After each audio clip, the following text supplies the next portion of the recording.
Baik ibu-ibu, sekarang kita lanjutkan ke langkah selanjutnya, yaitu langkah 4, mengidentifikasi lembaga pendidikan anak usia dini di sekitar tempat tinggal kita.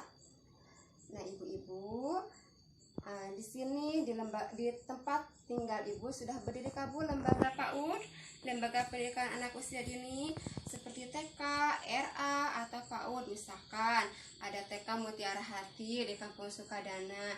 Nah, siapa lagi Bu yang bisa menyebutkan ada lembaga PAUD apa lagi Bu di sekitar tempat tinggal ibu?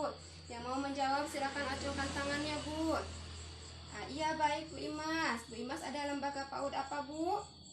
Iya, ada lembaga PAUD Kasih Bunda. Siapa lagi Bu yang mau menyebutkan? Silakan. Iya Bu Wati, ada lembaga PAUD apa Bu? Iya, ada PAUD Al-Amin, kata Bu Wati. Silakan, ada lagi yang lain Bu? Iya, silahkan Bu Titin. Ya. Iya, ada lembaga PAUD Al-Furqon. Ada lagi Bu yang lainnya? Sudah? Sudah, berarti Bu di sekitar tempat tinggal ibu saya sudah ada 4 lembaga pendidikan anak usia dini. Alhamdulillah ya Bu ya. Sekarang sudah banyak berdiri lembaga pendidikan anak usia dini.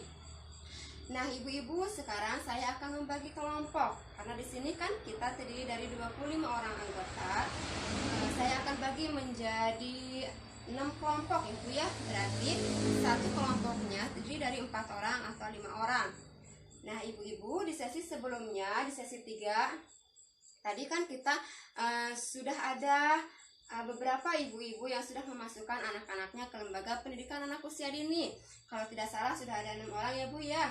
Salah satunya ada Bu Titin, ada Bu Lela, ada Bu Imas, ada Bu Supiah, ada Bu Ai. Kemudian siapa lagi, satu lagi Bu? Ya, ada Bu Rohayati. Ya, silakan. Yang 6 orang tersebut yang sudah memasukkan anaknya ke lembaga pendidikan anak usia dini, maka saya akan tunjuk untuk menjadi ketua kelompok dari anggotanya masing-masing ya Bu ya.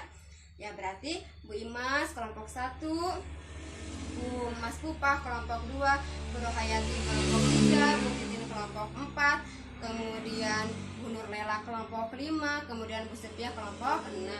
Anggotanya terdiri dari 3 orang Bu, silahkan. 3 orang bergabung ke kelompok Bu Imas, 3 orang lagi ke kelompok Bu Supia dan lain sebagainya, tadi ke ketua kelompoknya masing-masing. Silahkan yang berdekatan dengan tempat duduknya ibu saja ya Bu ya, biar tidak berantakan gitu ya Bu ya, biar rapi gitu maksudnya Bu ya. Silahkan, sudah Bu, dikasih jarak Bu antar kelompok. Ya, kelompok Bu Imas kasih jarak setengah meter atau 1 meter dengan kelompok 2. Begitu selanjutnya ya Bu ya. Silahkan, sudah ibu-ibu semuanya sudah memiliki kelompok. Tinggal 1 orang lagi ya Bu ya. Iya, Bu Imas silahkan. Mau masuk ke kelompok mana saja Bu? Tadi kan sudah saya katakan bahwa ada kelompok anggotanya ada yang 4 orang dan ada yang 5 orang. Nah ibu-ibu, sekarang semuanya sudah ada di kelompoknya masing-masing. Nah, tugas ibu-ibu adalah untuk berdiskusi Bu. Mendiskusikan kendala apa yang ibu-ibu hadapi ketika mau memasukkan anak-anaknya ke lembaga pendidikan anak usia dini. Itu tugas yang pertama. Kemudian tugas yang kedua, silahkan ibu-ibu berdiskusi dengan ketua kelompoknya dan dengan anggota yang lainnya, bagaimana cara mengatasi kendala yang ibu-ibu hadapi tersebut. Misalkan Bu, kendalanya itu dialami dari jarak, kendalanya itu diperoleh dari jarak, misalkan jarak tempuh dari rumah ibu ke lembaga pendidikan anak usia dini yang jauh, atau misalkan ibu mengalami kendala dari biaya, misalkan biaya transportasi atau biaya mengikuti kegiatan. Silahkan ibu cari solusinya bersama-sama. Silahkan ya Bu ya, siap Bu untuk berdiskusi? Siap, baik. Jadi saya kasih waktu 5 menit ya Bu ya untuk berdiskusi. Cukup gak Bu? Cukup, oke, baik. Silahkan Bu berdiskusi ya Bu dengan kelompoknya masing-masing. Dimulai dari sekarang. Silahkan Ibu ngobrol saja.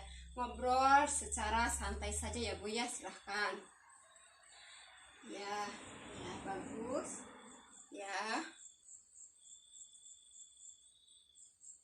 Nah ibu-ibu, sudah 5 menit, sudah selesai belum Bu diskusinya?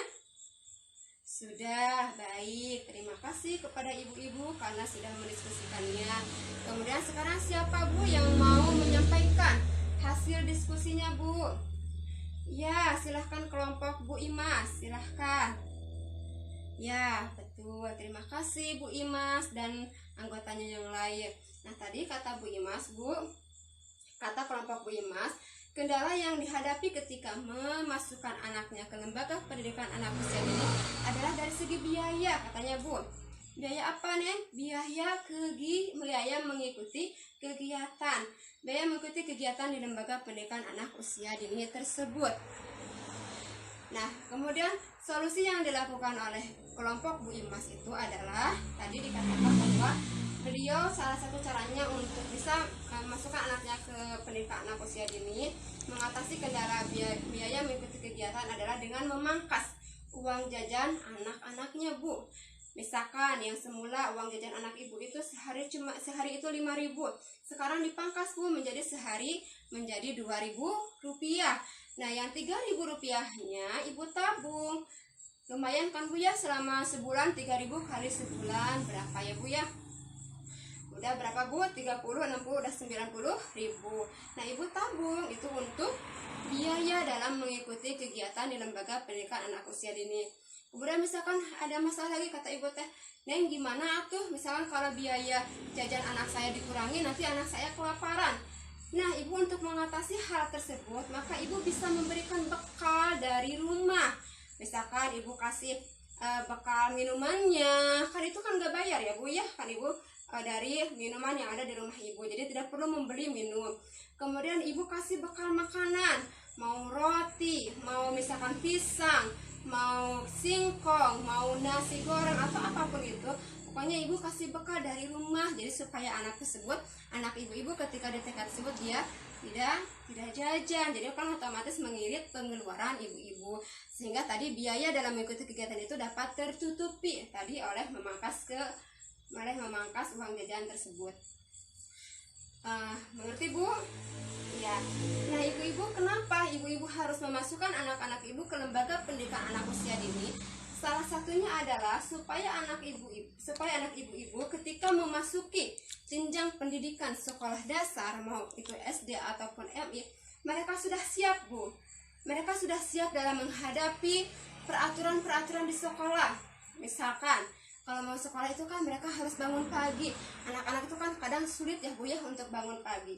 Tetapi kan karena mereka sudah terbiasa ke lembaga pendidikan anak usia dini, mereka sudah terbiasa bangun pagi, mereka sudah terbiasa untuk sarapan pagi, mereka sudah terbiasa harus rapi, harus sudah mandi, kemudian harus sudah memakai seragam sekolah, kemudian mereka juga sudah dibiasakan untuk mengikuti aturan-aturan di sekolah, maka otomatis ketika mereka memasuki sekolah SD, mereka tidak kaget lagi, Bu, dengan menghadapi aturan-aturan di sekolah dasar tersebut, karena mereka sudah terbiasa mengikutinya, sehingga anak-anak lebih siap dalam menerima materi, dalam menerima pergaulan dengan teman-temannya, dalam menerima kondisi yang ada di lingkungan sekolah.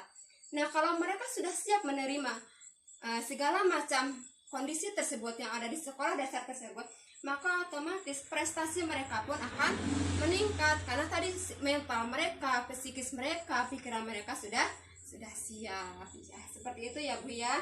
Nah, jadi saya harapkan mulai dari sekarang ibu-ibu yang belum memasukkan anak-anaknya ke lembaga pendidikan anak usia dini, baik itu anak ibu ataupun cucu ibu, mulai sekarang saya harapkan mereka segera dimasukkan ke lembaga pendidikan anak usia dini, karena manfaatnya sangat besar ya, Bu, ya, seperti yang tadi saya katakan.